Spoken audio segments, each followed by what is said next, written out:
Here's another bonus round of the 70s versus the 90s. In this round, it surfs up with John Milius' Big Wednesday versus Kathryn Bigelow's Point Break.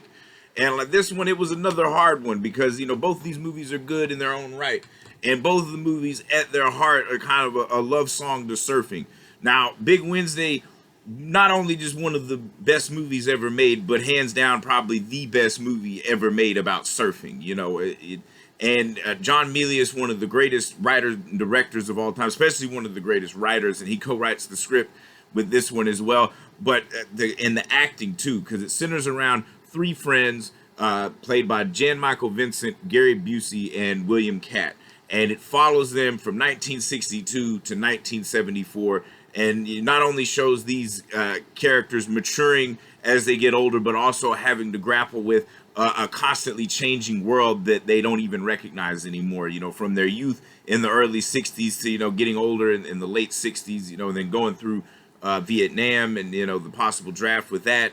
You know, and the movie is, you know, in a lot of ways, you know, kind of what American Graffiti wanted to be. And, you know, and it's just like the poetry of like surfing, you know, the character, the bear that makes their surfboards and shit, and he's kind of the sage of like the fucking surfing community, you know, this guy, like, you know, and at times this movie gets really fucking depressing, you know, but such was the theme of the 70s, you know, that the grittiness and, you know, down to like very realistic, mature movies, and that one definitely falls into this category, you know, especially like Jan Michael Vincent's character specifically, you know, that he's like one of the best surfers, but he's also a drunk. You know, you see him at the very beginning of the movie. They've got to like carry him to the beach, you know, and once he's on that surfboard, you know, he can do his thing, you know, but he even tells Barry, you know, I don't want these kids looking up to me because I'm a fucking drunk, you know, which is, you know, very self-aware. You know, this movie knows what the fuck it is, you know, and the surfing sequences are just some of the most beautifully filmed sequences ever. You know, it's just such a mysticism attached to surfing in this movie. You know, even the narrator of the film, you know, this is clearly you know, from the perspective of someone that grew up watching these friends do their thing, because it also not so much just surfing but friendship in general, because the bond that these three have through no amount of shit that they go through, they always meet back up at the beach and fucking catch those waves, you know, because it's all about the big Wednesday at the end, you know, the biggest swell they've ever fucking seen, and they all fucking do it, you know. Fucking Johnson fucking nails it, Jan Michael Vincent's character, you know. It is just, and even in the end they gotta carry him, you know, because he's been through the shit, not because he's drunk, but just because, you know, he's just been through the fucking experience of his life, and he can barely move and shit, you know. So it's just like, it's fucking, you know, well, I probably got, you know, leg injury, whatever the fuck, but the movie itself is so powerful, and, you know, it just, and seeing all that shit, there's a lot of funny sequences too, you know, because there's also more time spent away from surfing than anything else, like, you know, picking fights in Mexico, you know, and then of course the Vietnam kind of the centerpiece. They get drafted, like William Catt goes willingly, you know, he doesn't give a shit, but the rest of them try to dodge the draft. Gary Busey specifically pretends to be crazy and is so believable they put him in the fucking nut house, you know. And so, but that point right there, imagine though, if Gary Busey's character in Big Wednesday had went to Vietnam, and then after he got out of Vietnam, became a fucking FBI agent, then we see his character in Kathryn Bigelow's Point Break, which another movie at its heart, you know, kind of a love song, not just really surfing itself, but, you know, adrenaline junkies who kind of fall into that category. But the film centers around FBI agent named Johnny Utah, played by Keanu Reeves, who gets partnered with Gary Busey, and their job is to take down this group of bank robbers known as the ex-presidents, because they wear fucking the masks of ex-presidents, you know, Ronald Reagan, Richard Nixon, Jimmy Carter, and Lyndon B. Johnson. And so Gary Busey's character has this wild theory that, you know, the ex-presidents are surfers, and, you know, Keanu Reeves kind of believes it. He's like, no, it makes sense. So they decide to put him undercover as a surfer, and he ends up, you know, randomly meeting this surfer chick played by Lori Petty, who's the love interest in the film. And, you know, not only does she teach him how to surf, but she also kind of teaches him to be a human being. And then he gets introduced to Bodie, played by Patrick Swayze, who's like kind of the surfing god, you know. He just, you know, he's the guy, you know. what the hippies and all the surfers, everything, all these guys, even the adrenaline junkies want to be. That chill guy doesn't give a fuck about living or dying. He's all about the next big thrill, you know. And Patrick Swayze plays it perfect to the hilt on that one. Now Keanu Reeves, his acting leaves a lot to be desired. You know, he's good at playing confused, but any other emotion than confusion or, you know, being stoned, you know, he just kind of has a hard time. You know, it's very kind of makes me think of like if Nicolas Cage couldn't handle his drugs type thing. You know, it's a weird thing. But everybody else, like Gary Busey's great, and even John C. McGinley, who's the fucking like that guy's great at playing a fucking asshole. You know, you get a brief pop up from Tom Sizemore, who's always brilliant anytime he's on the fucking screen. But where the film starts off so fucking strong, like the way he's introduced into the surfing community, and you know, and they hit this, you know, listening to Patrick Swayze give his fucking like surfer like mantra and shit, you know, all of his fucking like chill guy vibe bullshit, you know, that shit's fun. And you can see how easily Johnny Utah is seduced into this lifestyle, because, you know, even though a guy was a football player, he probably never like felt a sense of community like he did when he was with these surfers, and especially with Bodie, who, you know, can be read into that he's got, you know, a slight bromance for, which would explain why the fuck he doesn't shoot him when he clearly has him in his sight. To shoot the fucking gun up in the air 30 fucking times is ridiculous.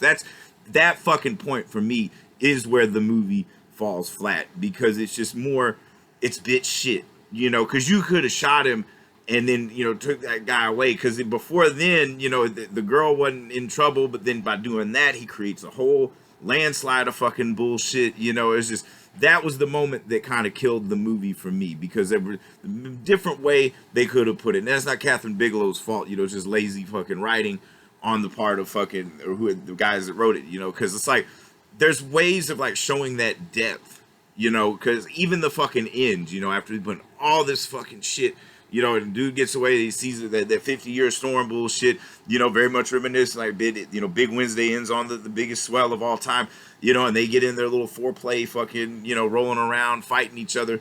But then he's like, got him handcuffed, has the motherfucker. It's like, nah, man, just let me get that one wave, you know. And it's like, it would have been more, you know, because like at that point in time, he had the chance to have control, and he gives up that control and then throws his badge away. Like, we haven't seen that in a fucking million movies since High Noon, you know. And so that ending could have been a lot fucking better, you know. And plus, Keanu Reeves can't act for shit, you know. There's glimpses of like a great actor, you know, but like even somebody like Gary Busey, who's like fucking pro, like guy can fucking do anything. He's even having to scale back just so he doesn't overshadow Keanu Reeves, you know. So at the end of the day, I gotta give it to Big Wednesday on this one, because, you know, where Point Break may be a little more fun, you know, one thing about it, it's not depressing. You don't have to see like people just kind of go up and down as far as like, you know, is life even fucking worth it type shit. But, you know, at least you got surfing. I think even Patrick Swayze says that in Point Break, is, you know, life ain't too bad, at least you're surfing, you know. And so that right there, but the bond of like friendship is more strong and poignant in Big Wednesday, because, you know, these guys, you know, they grew up together, you know, they surfed the beat, you know, they surfed together, you know, that's the thing. That friendship will never die. They just got it, like fucking Jan Michael Vincent says at the end of the movie, let's just keep in touch more, you know, which is very true of like anybody, you know, any group of friends, you know, they don't always, life happens, you're not able to fucking like always hang out and shit. You know, so that shit's more real, as opposed to like this weird kind of bromance that Keanu Reeves and Patrick Swayze have, you know, because if you're such a like gung-ho hotshot FBI agent, you know, you're gonna do any and everything you can to get your fucking man, because we see him at the beginning of Point Break where he's not bullshit, you know, dude's fucking can shoot, but he can't fucking shoot when it fucking matters type shit, you know. And so just made a lot of dumb shit happen, and it's just a way, even that dynamic could have been explored better, because it's a weird kind of respect, you know. Keanu Reeves wants to be the Patrick Swayze character, you know, but he also wants to be an FBI. There's a lot of shit that is layered, just as layered as like Big Wednesday. But if we're going just what's the better movie, Big Wednesday, because that just to have something so beautiful about any community, like, and just also be entertaining and have like some of the best acting, because you really just believe these guys